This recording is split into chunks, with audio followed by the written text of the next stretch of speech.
ಒಂದು ಕಾಲದಲ್ಲಿ ವಾಣಿಜ್ಯ ನಗರಿ ಅಂತ ಹೆಸರು ಮಾಡಿದ್ದ ಹುಬ್ಬಳ್ಳಿ ಈಗ ಗುಂಡಿಗಳ ನಗರಿ ಅಂತ ಜನರು ಮಾತನಾಡಿಕೊಳ್ಳುವಂತಹ ಪರಿಸ್ಥಿತಿ ನಿರ್ಮಾಣ ಆಗಿದೆ. ರಸ್ತೆಗಳಲ್ಲಿ ವಾಹನ ಓಡಿಸೋದಿರಲಿ, ಕಾಲ್ನಡಿಗೆಯಲ್ಲೇ ಹೋಗೋದು ಕೂಡ ಕಷ್ಟವಾಗಿದ್ದು ಜನರು ಹಿಡಿಶಾಪ್ ಹಾಕ್ತಿದ್ದಾರೆ. ನಗರದ ಪ್ರಮುಖ ರಸ್ತೆಗಳ ಸ್ಥಿತಿ ಹದಗೆಟ್ಟಿದ್ದು ಜನರ ಆಕ್ರೋಶ ದಿನದಿಂದ ದಿನಕ್ಕೆ ಹೆಚ್ಚಾಗ್ತಾ ಇದೆ.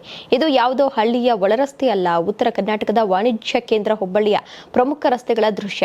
ರಸ್ತೆಯ ತುಂಬಾ ತಗ್ಗು ಗುಂಡಿಗಳು, ಹಾಳಾದ ಡಾಂಬರ್, ಮಳೆ ನೀರು ನಿಂತು ಕೆಸರು ಗದ್ದೆಯಂತಾಗಿರುವಂತಹ ಪರಿಸ್ಥಿತಿ ಸಾರ್ವಜನಿಕರನ್ನ ಕಂಗಾಲಾಗಿಸಿದೆ. ರಸ್ತೆಗಳಲ್ಲಿ ಗುಂಡಿಗಳಿವೆಯೋ ಅಥವಾ ಗುಂಡಿಗಳೊಳಗೆ ರಸ್ತೆಗಳಿವೆಯೋ ಅನ್ನೋ ಅನುಮಾನ ಮೂಡುವಂತಾಗಿದೆ. ಇನ್ನು ಹುಬ್ಬಳ್ಳಿಯ ವಾಣಿಜ್ಯ ಕೇಂದ್ರ ಭಾಗಗಳಾದ ಚೆನ್ನಮ್ಮ ವೃತ್ತ, ಕೊಪ್ಪಿಕರ ರಸ್ತೆ, ದಾಜಿಭಾನ್ ಪೇಟೆ, ಮರಾಠ ಗಲ್ಲಿ, ಶಹಬಜಾರ್, ದುರ್ಗದ ಬೈಲು, ಬಾಬಾಸಾನ್ ಗಲ್ಲಿ, ಜವಳಿ ಸಾಲು, ಸಿಬಿಟಿ ಮುಖ್ಯ ರಸ್ತೆ, ಗಣೇಶ ಪೇಟೆ ಸೇರಿ ಹಲವು ರಸ್ತೆಗಳು ಸಂಪೂರ್ಣ ಹಾಳಾಗಿವೆ. ವ್ಯಾಪಾರ ವಹಿವಾಟಿಗೆ ಪ್ರತಿದಿನ ಸಾವಿರಾರು ಜನರು ಬರುವ ಪ್ರದೇಶಗಳಲ್ಲಿ ರಸ್ತೆಗಳ ಪರಿಸ್ಥಿತಿ ಅಧೋಗತಿಗೆ ತಲುಪಿದೆ.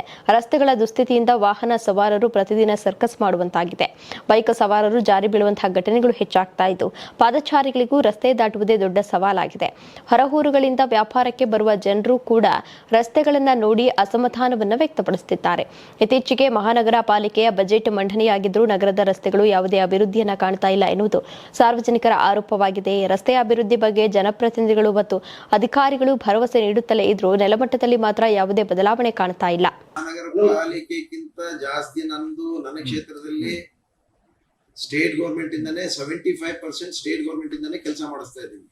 ಓನ್ಲಿ 25% ಮಾತ್ರ ಕಾರ್ಪೊರೇಷನ್ ಇಂದ, 75% ಎಲ್ಲ ಸ್ಟೇಟ್ ಗೌರ್ಮೆಂಟ್ ಇಂದಾನೆ ಗ್ರಾಂಟ್ ತಂದಿದ್ದೀವಿ. ಅಲ್ರಿ ಮೊದಲಿಂದ ಬಿಜೆಪಿ ಐತಿ, ಈಗ ಐತೆ 20 ವರ್ಷದಿಂದ ಅವರೇ ಅದರಲ್ಲ ಅಂದ್ರೆ ಏನ್ ಬರ್ಲೇ ಇಲ್ಲ ಅನುದಾನ.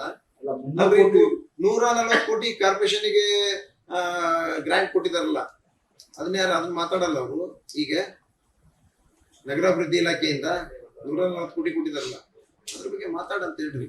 ಅವ್ರಿದ್ದಾಗ ಎಷ್ಟು ಕೊಟ್ಟಿದಾರ ಕತಿ ಹೇಳ್ತಾರ್ರಿ. ಅವ್ರು ಕೇಳಿದಂಗೆಲ್ಲ ಕೊಡಕ್ ಆಗುತ್ತೇನೋ? ಅವ್ರ 1,000 ಕೋಟಿ ಕೇಳ್ತಾರ, ಅವ್ರಿದ್ದಾಗ ಕೊಡ್ಬೇಕಾಗಿತ್ತು.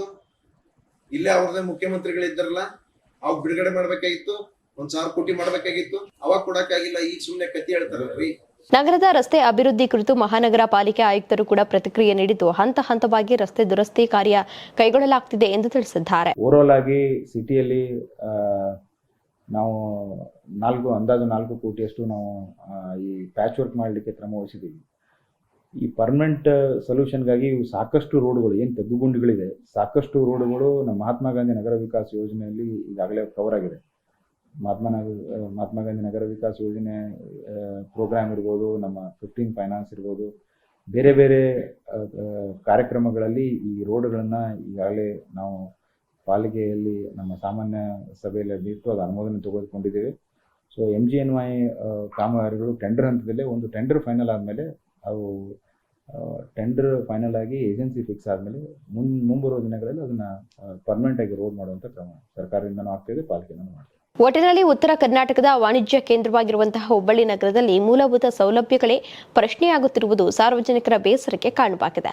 ಏನಾದರೂ ಸಂಬಂಧಪಟ್ಟ ಅಧಿಕಾರಿಗಳು ರಸ್ತೆ ಅಭಿವೃದ್ಧಿಯತ್ತ ಗಮನ ಹರಿಸ್ತಾರಾ ಅಥವಾ ಜನರ ಸಮಸ್ಯೆ ಹೀಗೆ ಮುಂದುವರಿಯುತ್ತದೆಯೇ ಅನ್ನೋದನ್ನ ಕಾದು ನೋಡಬೇಕಾಗಿದೆ. ನೀವು ಸಣ್ಣ ಆಗ್ಬೇಕಲ್ವಾ? ಅದು ಒಂದು ಉತ್ತಮ ಆಹಾರದಿಂದ ಸಣ್ಣ ಆಗ್ಬೇಕಲ್ವಾ? ಪ್ರತಿದಿನ ನಮ್ಮ ಜೀನಿ ಸ್ಲಿಮ್ ನ ಯೂಸ್ ಮಾಡಿ ಯಾವುದೇ ಸೈಡ್ ಎಫೆಕ್ಟ್ ಇಲ್ದಂಗೆ ನೀವು ಸಣ್ಣ ಆಗ್ತೀರಾ.